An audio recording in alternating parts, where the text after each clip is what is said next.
देखिए श्वेता, ये तय है कल राहुल गांधी ने सदन के अंदर जो बीज बोया है वो बीज आगे चलकर बहुत विशालकाय वृक्ष बनने वाला है, जिसका खामियाजा राहुल गांधी को हर मोर्चे पर जो है वो उठाना पड़ सकता है। क्योंकि जो प्रदर्शन की तस्वीरें हम देश के कोने कोने से दिखा रहे हैं, उत्तर से दक्षिण, पूरब से पश्चिम, हर एक कोने से जो तस्वीर आ रही है वो राहुल गांधी के विरोध की ही तस्वीर आ रही है। और एक बार फिर जब आज सदन के अंदर राहुल गांधी पहुंचते हैं तो अपनी उस सदस्यों को नियम 307 के अधीन मामलों आज उठाने में अनुमति दी है। उन्हें सभा पटल पर रखने के इच्छुक हैं, वे 20 मिनट के अंदर अपने पाठ को व्यक्तिगत रूप से सभा पटल पर रख सकते हैं।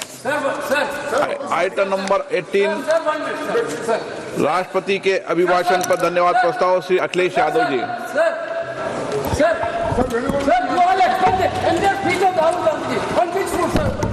Sir, how can you explain the speech? It is very you are not going to touch the... Sir, Bapu has given entire speech. There is no touch on his speech. Only Rahul Gandhi's speech was expunged. Why, sir? Why, sir? Why, sir, expunged?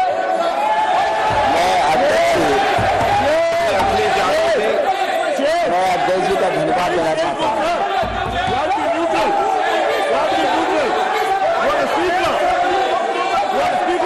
अध्यक्ष महोदय,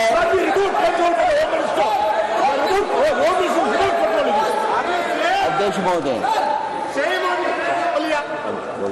अध्यक्ष महोदय,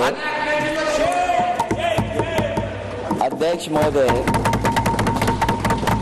मैं सबसे पहले आपका धन्यवाद देना चाहता हूं कि आपने मुझे अपनी पार्टी की तरफ से राष्ट्रपति जी के भाषण बोलने का मौका दिया है। अध्यक्ष जी, सत्ता पक्ष और विपक्ष दोनों लगातार अपनी बात रख रहे हैं। मैं सबसे पहले अध्यक्ष जी आपको और आपके साथ साथ सभी चुने हुए सांसदों को मैं बधाई और शुभकामनाएं देना चाहता हूं। साथ ही साथ मैं सबसे पहले देश के उन सभी समझदार और ईमानदार मतदाताओं को धन्यवाद जिन्होंने लोकतंत्र को एक तंत्र बनाने से रोका।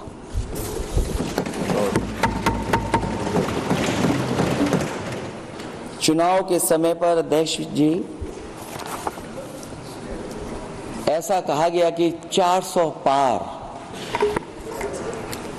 मैं समझदार जनता को फिर एक बार धन्यवाद दूंगा और मैं कुछ कहना चाहता हूं कि आवाम ने तोड़ दिया हुकूमत का गुरूर, दरबार तो लगा है पड़ा गमगीन में बेनूर है पर। अध्यक्ष महोदय, दरबार तो लगा है पर बड़ा गमगीन बेनूर है। और पहली बार ऐसा लग रहा है हारी हुई सरकार विराजमान है। जनता कह रही है चलने वाली नहीं सरकार। अध्यक्ष महोदय, जनता कह रही है चलने वाली नहीं, ये गिरने वाली सरकार है। और क्योंकि ऊपर से जुड़ा कोई तार नहीं, नीचे कोई आधार नहीं, अधर में जो है अटकी हुई वो तो कोई सरकार नहीं। दरअसल पूरा इंडिया समझ गया है कि इंडिया ही प्रो इंडिया है। इस चुनाव में इंडिया अलायंस की नैतिक जीत हुई है। ये पीडीए इंडिया की सकारात्मक राजनीति, पॉलिटिक्स जो पॉजिटिव है, पॉजिटिव पॉलिटिक्स की जीत हुई है। ये इंडिया पीडीए की सोशल जस्टिस मुहिम की विक्ट्री है।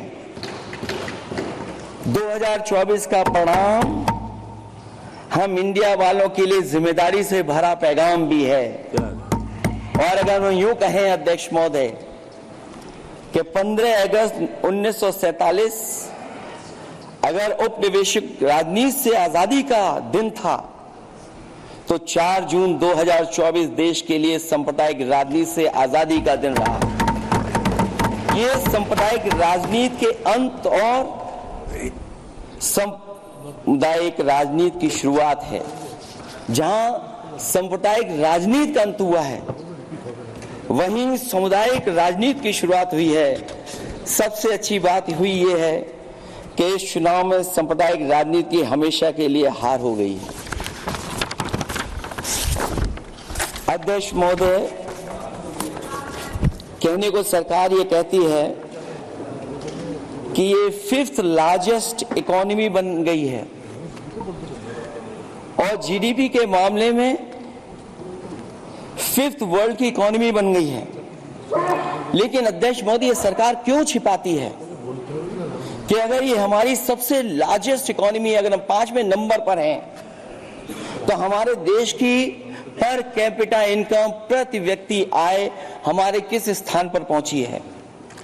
और हम लोगों ने तो अध्यक्ष महोदय देखा है कि अगर दिल्ली की सरकार ने कहा होगा कि $5 ट्रिलियन की इकोनॉमी बनेगी, तो जहां से प्रधानमंत्री जी चुन करके आते हैं, वहां का प्रदेश के सरकार भी कह रहे कि हम $1 ट्रिलियन इकोनॉमी बना लेंगे।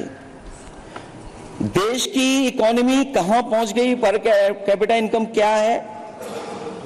लेकिन अगर उत्तर प्रदेश की इकोनॉमी को अगर $1 ट्रिलियन की इकोनॉमी बनना है, तो कम से कम 35% की ग्रोथ चाहिए। मुझे नहीं लगता है कि 35% की ग्रोथ उत्तर प्रदेश पा पाएगा। हम हंगर इंडेक्स में कहां खड़े हैं, नीचे से कहां हैं। जो 5th लार्जेस्ट इकोनॉमी की बात कर रहे हैं, वो इनइक्वालिटी के पैरामीटर पे कहां खड़े हैं, वो हैप्पीनेस इंडेक्स में कहां खड़े हैं। और जो लोग चुनाव को अपने तरीके से मोड़ते हैं,